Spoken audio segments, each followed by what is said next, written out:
Welcome to My Hometown, the program that explores clubs, organizations, businesses, and issues across Nassau and Suffolk counties and sheds light on the different towns that are making a difference. Hello and welcome to My Hometown.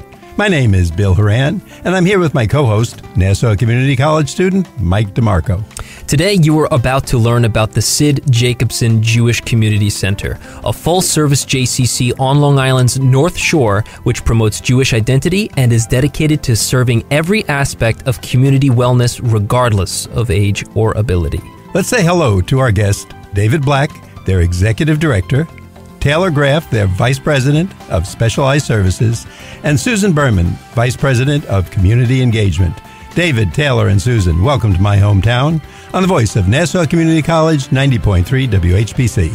Hello. David, can you share with us the mission of the Sid Jacobson JCC and how it came about and what it does in the community?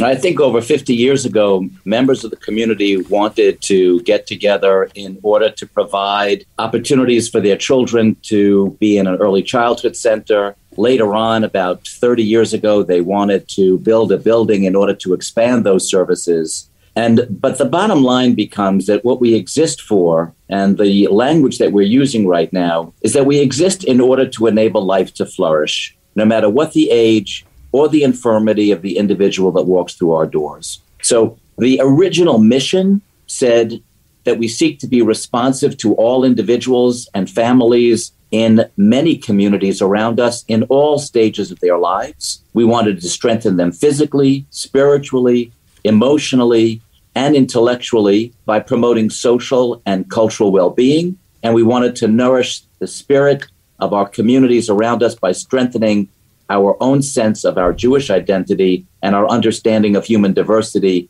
and our commitment to repairing the world. That's the long version, but the short version is today, literally, we simply exist in order to enable life to flourish. I'm going to laugh and say repairing the world. That's some job today. I hope you have a staff large enough. It probably consists of about 10 states worth of people just to do that job. But is there more than one center? Because I've heard that name for years, the Sid Jacobson Jewish Community Center. I don't mean this as a joke. Is it almost like a franchise like we would see McDonald's in different towns? Or are there outlets or other buildings? There are about 170 JCCs throughout the country. On the island, there are 5. Sid Jacobson is located, its main building is in Roslyn, but we also own a camp in Brookville. We have a special needs camp in Wheatley in Suffolk County. We have an annex that's right near our building where our Community Needs Bank and our Center for Community Engagement, which Susan runs, is also located. So we're in a variety of different locations. So you're all over. I'm not crazy. I hear it and see it in a lot of different places. Oh, no. You are crazy. I am crazy anyway. Okay. See, he knows me. He knows me already, and we're just talking a few minutes. Now, how long has Sid Jacobson been around exactly? I know you said the mission dates back up to maybe 50 years, but when did it all really start to get rolling? Yeah, it's about, I think we just celebrated our 50th anniversary. Wow. And I believe, if I'm correct, that it started on Remsen Avenue in a school. Mm-hmm. And we were a JCC without walls for many years. And then the community got together and said, let's build so that we can all be in one place and have a multi-generational environment where, our 4-year-olds are singing Shabbat songs to individuals with Alzheimer's on the other side of the building. Our teens are working with seniors, during COVID, where they were teaching them how to get online in order to enjoy programs that were no longer accessible in person. Now, Taylor, let me ask you, what type of programs do you offer and that the majority of people would come to? And are there some that maybe they're new or because they're limited, people would be surprised to hear that they're offered? Well, that's a big question to answer. And I'll say because we are actually like 17 different operations that are happening at once. Here at the JCC, we have programs and services for all ages. I work specifically with our specialized services, and those are for those that have some sort of impairment or need support. We're a comprehensive team of social workers to support individuals with special needs. from the ages of 5 through 21 in one center, 21 plus in another center, as well as our seniors, which are a part of the Faye J. Lindner Senior Services Center, that are here for activities to keep their mind and body active, as well as our adult day programs. And Mike, the reason I said that was a challenging question is like this building is so active and there's something here for everyone, from our theater departments to our fitness center with a beautiful swimming pool to our early childhood center. I think David said it right when he said it's a place of something for everyone of all ages and abilities. It almost sounds like you should have a college catalog that comes out yearly with all the different programs. You do? All right. See that? I'm learning as we go through this. Listen, I mean, we start at 2 years old and we go to 120. So even with Taylor's senior programs, you have regular programs for seniors that they develop for themselves. Then there are programs for seniors with memory loss. Then there are programs for seniors who have Alzheimer's, and we have programs not only for them but also for their families, because we're dealing with whole families, not just one individual that may be having some difficulty. In any age, whether it's an early childhood program, an after-school program, teen volunteer programs, then basic community programs like community theater and book and author. There are programs that we establish for every stage of life. That's why when Taylor says there are 17 operations going on here at the same time, it's all wrapped around that rubric of enabling life to flourish, but also dealing with those people who are least able to help themselves. And we started all of those programs because our community and family said, we need you. So that's what we did. That's great. And I mean, I'm in admiration as you tell me about these programs, because, again, it sounds like a small college campus and the catalog that you usually get for the different courses, et cetera. Now, in terms of getting involved and membership-wise, what's the difference between, let's say, signing up for a regular gym or a community center as opposed to Sid Jacobson? Because I know there's a lot of programs. How could one actually begin getting involved in terms of what program they want to get into? Well, Susan, why don't you start with volunteerism on one level, and then there's the whole aspect of joining. Yeah, I think that's a great idea. So I oversee the Center for Community Engagement, which has a number of different pillars in it. Volunteerism is one of our most vibrant pillars for the Center for Community Engagement. And when we talk about volunteerism, it's really a matter of finding out where we need help, identifying areas where help is needed, and then matching that with those needs with the talents, the skills, and the resources in the community. So our community members, those who want to come and use the gym, and those who may not be coming into the center for the gym, but just because they want to be connected to others in the community, they'll come to us and they'll say, I've got some free time, or I have an interest, or I have a passion, I have a skill. I want to get involved. And majority of individuals who are here at Sid Jacobson want to feel connected. So yes, they come for our excellent gym. There's no question. They come for swimming, which is magnificent. They come for our personal training. Absolutely. But while they're here, it's not, it's much more than just the gym. We're here to connect people, for them to see all the different ages and stages, for them to understand what the needs are in the community. And then we have an incredible volunteer supervisor who actually, we've professionalized what traditional volunteerism was. We're not sticking volunteers in a back room just stuffing envelopes.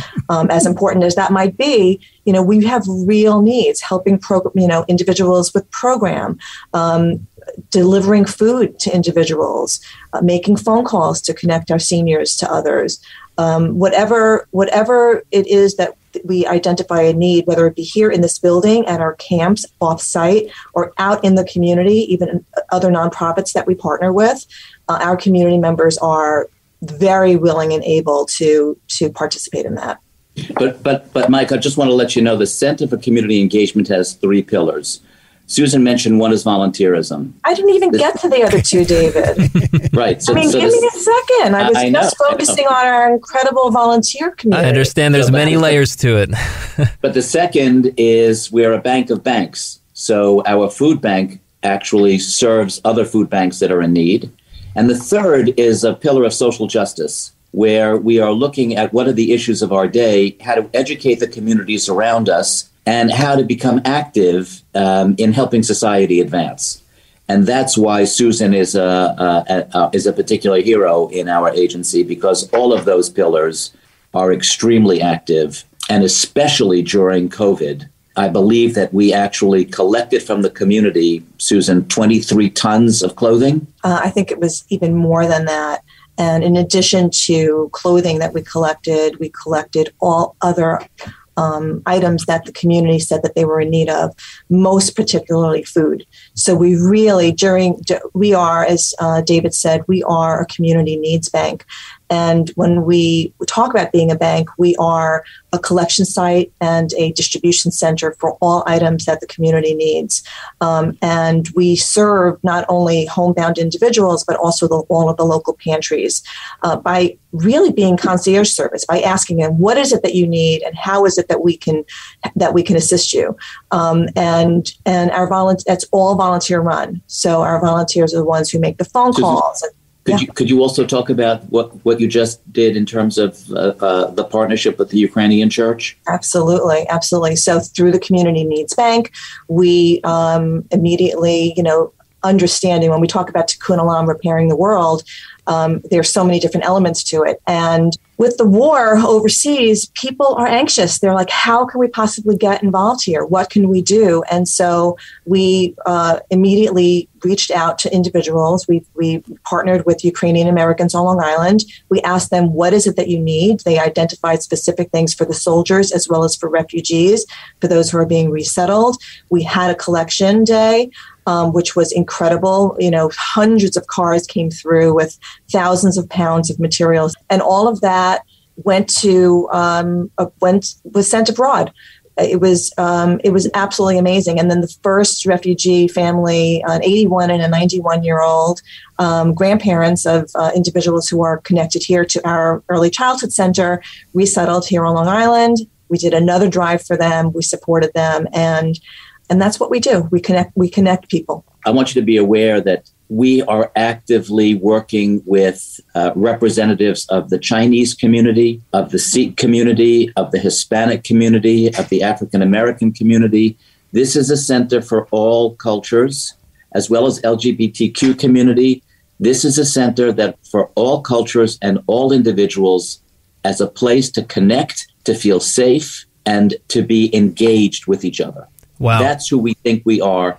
That's the difference between joining a gym and joining Sid Jacobson JCC. Sounds like a Swiss Army knife for the community. I'll tell you, you got a need, you got it. JCC's got it. You are listening to My Hometown on the voice of Nassau Community College, 90.3 WHPC. My name is Mike DeMarco, along with Bill Horan, and today you are being introduced to the Sid Jacobson Jewish Community Center, a full-service JCC on Long Island's North Shore, which promotes Jewish identity and is dedicated to serving every aspect of community wellness, regardless of age or ability. Our guests are David Black, their executive director, Taylor Graf, their vice president of specialized services, and Susan Berman, their vice president of community engagement. It's not that we promote Jewish identity, it's that we operate out of Jewish values. There's a difference. When there are members of the Jewish community that want to explore their roots, we're happy to help, and we have programs in that realm as well. But we see ourselves as a repository of all communities, and as a place where we can operate out of Jewish values that care for humanity. Just wanted to point that out. Yeah, so much of what we do, if I can just say, is really about civic responsibility. We want to teach about civic responsibility to all ages, not just the kids or those who are becoming voters, but also to adults, letting them know, what are the issues that are out there, and tickling that a little bit, making sure that they are aware and exposed to things, and maybe they can become advocates as well. It's very impressive sitting here, hearing the activities you're involved in, the volunteer work, etc. Let me ask you, does somebody have to identify as being Jewish to become a member of the JCC? Absolutely not. Again, we have members from all different cultures. all different faiths, all different creeds. And we are looking, again, to operate out of Jewish values, but to be a meeting point of all people, all different kinds of families. No bar for entry. That's who we are. Those are our values. That's how we operate. And by the way, as we're talking now, two things. If someone is interested in becoming a part of this, either for the benefit of the gym, to do some volunteer work, maybe just to help out with people, etc., how would they go about that? Who do they get in touch with? Do you join up for 6 months, a year, or do you just walk in? All of the above. All of the above. Okay. We have a membership with about probably 15 different categories. We also have a scholarship committee so that individuals who cannot afford our programs can apply so that we don't have to turn anybody away on the basis of the dollar bill. So in a typical year, we could be giving up to $800,000 to $1 million in scholarship to programs for families that are in financial stress. Now, can you also share with us, I'm aware that you have different summer camp experiences that you offer. Can you share a little bit about that? Sure. Well, we have at least three different summer camps that are operating. One is one that I work very closely with, dear to my heart, is our special needs summer camp, which, as David mentioned, is at Wheatley Heights. And it's a supportive environment for those with special needs to have a typical summer experience. And what we do is we bring in therapeutic activities so that our members can be at their fullest potential, making lasting friendships with their peers, engaging in swimming. And we bring in occupational therapists from Hofstra University who engage in sensory and arts and crafts with our members. Our team is trained social workers so that they really understand both the campers' needs, the families' needs, and create a summer of being outdoors and enjoyable for all. Now, while we're also talking, are there this is an opportunity for you to reach out. Is there any areas where you actually need volunteers? When I say areas, either a teaching area or specific within the organization, fundraising, teaching a class, working with the disabled or the elderly.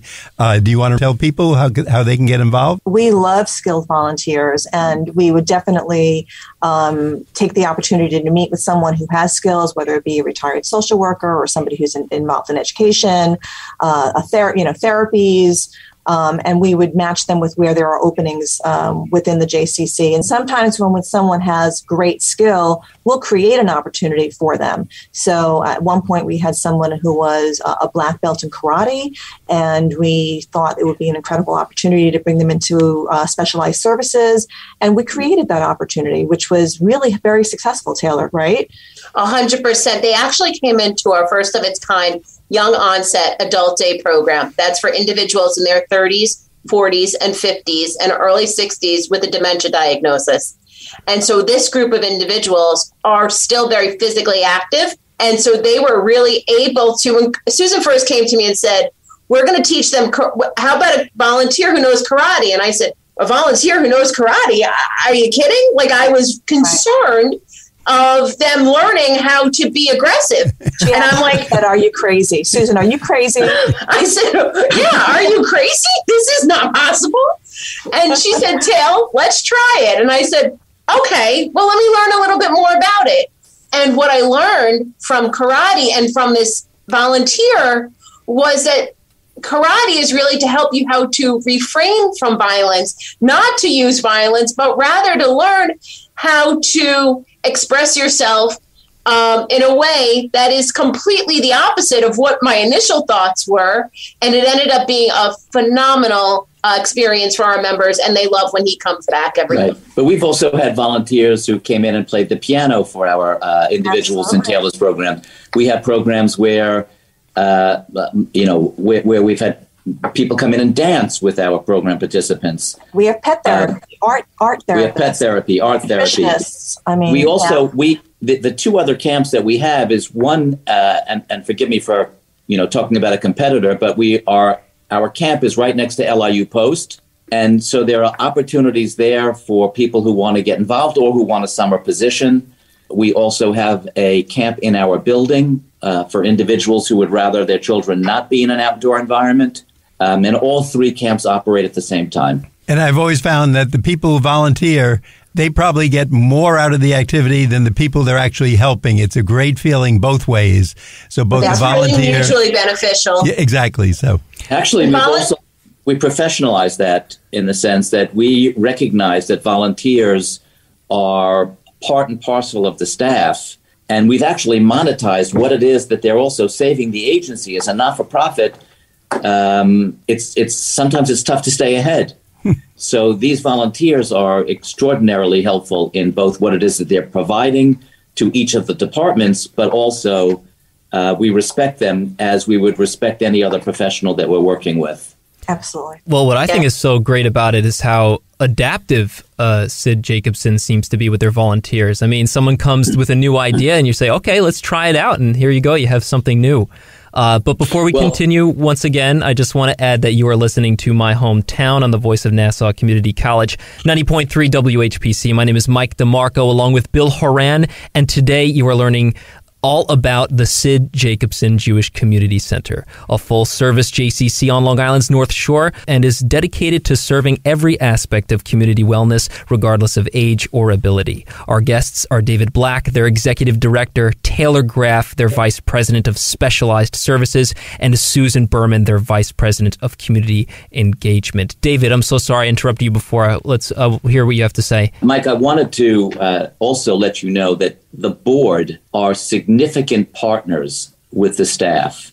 And the board, in its wisdom, created an incubation fund, which we call the Basics Fund. And that fund exists so that any staff member that has an idea that can benefit community can go to the board and ask for the initial seed money in order to put it into effect. And throughout the years, that fund has provided probably over $1 million to 20 different small projects, some of which have gotten much larger, because ultimately we have to prove that we can sustain them beyond the initial couple of years.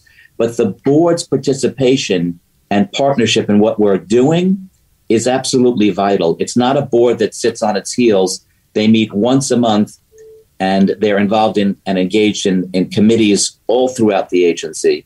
Without them, we could never be who it is that we are today.